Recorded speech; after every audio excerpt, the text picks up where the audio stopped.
ওয়ালাইকুম রহমতুল্লাহ। নিশাত কেমন আছেন? ভালো, আপনি কেমন আছেন? আলহামদুলিল্লাহ, আমি ভালো আছি। আজকে আমরা 4th শ্রেণীর বাংলা বইয়ের একটি অধ্যায় পড়তে চাই। আপনি পড়তে চান? জি পারি। আজকে অধ্যায়ের নাম হচ্ছে লিপির গল্প। আজ আমি একটি গল্প বলবো। গল্প হলেও কিছুটা সত্য, কিছুটা অনুমান, কিছুটা বানানো। স্যার, আমারও গল্প বানাতে ভালো লাগে। খুব ভালো। গল্প বানাতে হলে কিন্তু গল্প শুনতে হবে, গল্প পড়তে হবে, গল্প লিখতেও হবে। আচ্ছা, এখন আমরা গল্প শুনবো, কিন্তু কোন গল্প? রাক্ষস কুক্ষসের গল্প, নাকি ব্যঙ্গমের গল্প, নাকি সুরানি দুরানির গল্প? তোমরা অনেক গল্প জানো, আজ একটা গল্প বলবো, লিপির গল্প। লিপির গল্প শুনিনি তো কোনোদিন। লিপি মানে লেখা, কোনো শব্দ শুনে লেখা, কোনো জিনিস দেখে লেখা, চিন্তা করে মনের কথা লেখা। এই কথা কেমন করে মানুষ পেল, কেমন করে আবিষ্কার করলো, কেমন করে অভ্যাস করলো, তাই বলবো। লিপির গল্প মানে লেখার ইতিহাস। মজা তো। অনেক দিন আগের কথা, 100-200 বছর নয়, 1000-2000 বছর নয়, প্রায় 6-7 হাজার বছর আগে পৃথিবীতে লোকজন লিখতেও পড়তে জানতো না। জানবে কি করে? তখন তো আর বর্ণ বলে কিছুই ছিল না। হ্যাঁ, বর্ণমালা ছিল না, মানে স্বর অ স্বর আ ক খ কিছুই ছিল না। সত্যি, কোনো ভাষার কোনো বর্ণমালা বা হরফ কিছুই ছিল না।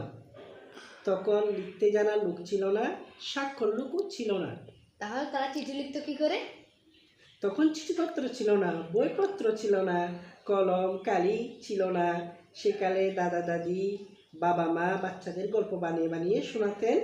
বড়রা গল্প করতেন আর ছোটরা গল্প শুনতো। গল্প শুনে শুনে বড় হয়ে নিজেরা আবার ছোটদের গল্প বানিয়ে বানিয়ে শোনাতো। আচ্ছা, ভুলে গেলে তারা কি করতো? খুব সুন্দর প্রশ্ন করেছ।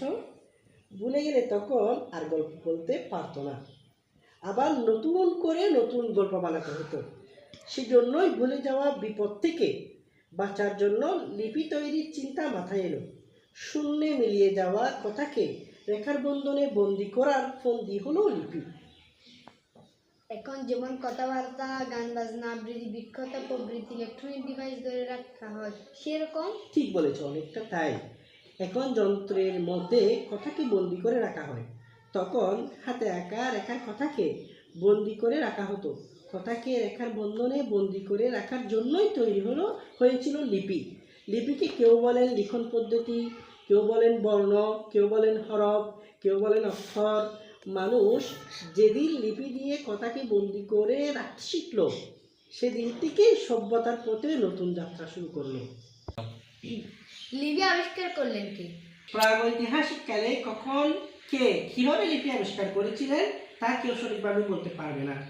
আধুনিক কালে যারা এই কাজ করেছেন তাদের কারো কারো নাম জানা যায়, যেমন কোরিয়ার রাজা সেজং এবং ইউরোপের এক ধর্মযাজক সন্তশীল।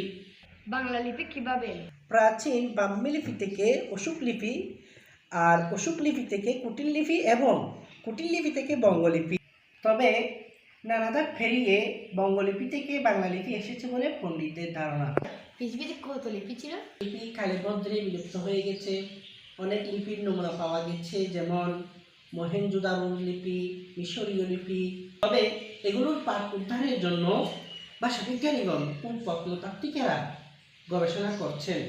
তোমরা বড় হয়ে প্রাচীন লিপি সম্পর্কে আরও জানতে পারবে। আছে, আজকের ক্লাস এখানেই শেষ করছি। এতক্ষণ আমার সাথে ক্লাসে ছিল আমার প্রিয় ছাত্র মোহাম্মদ আলামিন উদ্দিন মিশকাত। সে 4th শ্রেণীতে পড়ে।